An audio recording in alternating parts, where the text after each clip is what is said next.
presenting Shri Vishwataarak Ratnatrayi Vidhya Raajitam Jainism course written by Param Pujya Sadhviji Bhagwan Shri Maniprabha Shriji Maharaj Saheb. Presenting Jainism course, topic Jainachar's episode 6. In this episode, we will learn about different topics pertaining to Jain sadhu and importance of Diksha. If both a sadhu and a beggar lack the material means of comfort and happiness, then what is the difference between the two? A sadhu voluntarily renounces the materialistic comforts of this world, whereas a beggar is unable to reap materialistic pleasures. A sadhu never desires for worldly pleasures, but beggars perpetually wish for worldly pleasures. When sadhu do not receive alms, that is food or gochri, they consider it as an opportunity to do more tap. They do not complain. Whereas when a beggar does not get food, he gets frustrated and curses people. Major point here is about intentions, feelings and the capacity to tolerate hardships. Sadhu becomes revered, that is pujaniya, by giving things up, that is tyag. But due to beggar's tendency of begging, he becomes condemned and hated. There are many such differences which prove that a sadhu is totally different from a beggar, and hence sadhu should not be misinterpreted as a beggar. For instance, there was a beggar who was hungry for 3 days. He went to a wealthy merchant's house to beg. He didn't get anything, but was insulted and thrown out. Then 2 sadhu mahatma arrived there. The wealthy merchant respectfully requested them to enter and offered sweets to them. As soon as these sadhus came out, the beggar asked them for food. The sadhu replied, "Our guru has authority on these alms, that is bhiksha or gochri." After listening to this, the beggar reached Upashray along with the sadhus. There he asked for alms, that is bhiksha. The guru was very learned. He found this beggar to be a deserving person and said, "Brother, if you accept diksha, then we can offer you this food."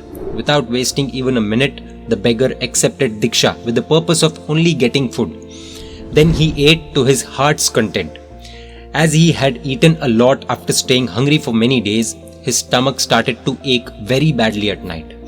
The ones who used to insult him were serving him now.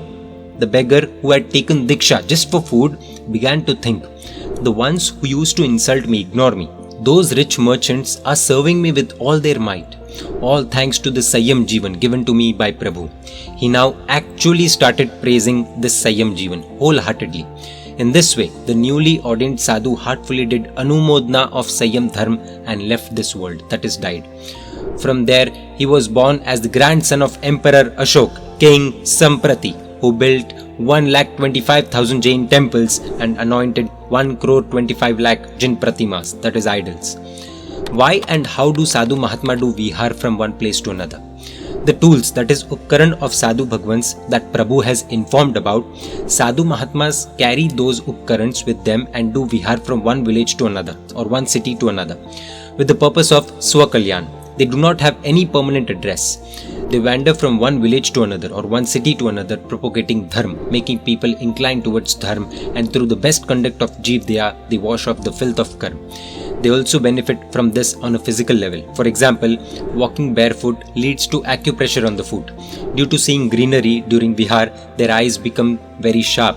Fresh air helps maintain freshness and energy. Due to this, they rarely get sick and vihar keeps the body balanced. Apart from this, what are the other specialities of Sadhu Jivan? Sadhu Mahatmas live a very pure, simple yet extraordinary and active life. Despite that, if they have unknowingly committed a sin, to atone for those sins, they do pratikraman twice a day. The kriya of pratikraman is beneficial for the person in all 3 ways, physically, spiritually as well as mentally. Not only that, but a sadhu doesn't use tube lights, fans, vehicles, etc. at all to do jeev raksha. They happily endure the inconvenience of hunger, thirst, heat, cold, etc. in order to destroy their karmas. Sadhus live an independent life without any expectations. On seeing them, one realizes that on one hand, the life of people, that is laypersons, cannot function without money, electricity, fan, AC, vehicles, fire, water, spouse, mobile, Wi-Fi, etc. On the other hand, the sadhus of Jinshasan have permanently renounced all of these and yet are living a very happy and peaceful life. Isn't it the biggest wonder in this world?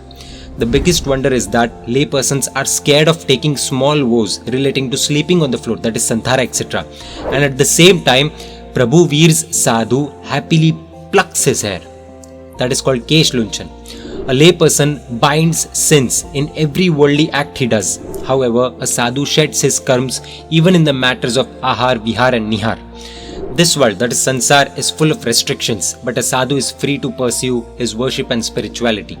Please note, according to the period of time, according to the situation, except for Brahmacharya Mahavrat, in other Mahavrats, Guru Bhagwans take exception as a path when necessary. Therefore, one should never make any opinion or judgments for Guru Bhagwans and refrain from condemning them. Importance of Diksha. A poor man from the city of Rajgruhi took Diksha. The villagers started teasing and taunting him. They would claim that he took Diksha because he didn't have money. He couldn't tolerate it anymore and requested his Guru, "Let's do Vihar from here, Gurudev." At that time, Minister Abhay Kumar asked the Guru for the reason behind this sudden Vihar. On understanding the reason behind the move, he requested the Guru Bhagwant to stay there for a little longer. In the meanwhile, he made an announcement throughout the city and the surrounding villages regarding the importance of Tyag and made 3 huge piles of precious stones. Whoever would renounce fire, woman or man, that is spouse, and kacha water for lifelong would get these 3 precious piles of precious stones. Many people gathered around the stones, but none dared to renounce. Poor man who had become Muni was passing by. Abhay Kumar announced that since this Muni had renounced these 3 things, the precious stones, that is piles of these 3 precious stones, will be gifted to him.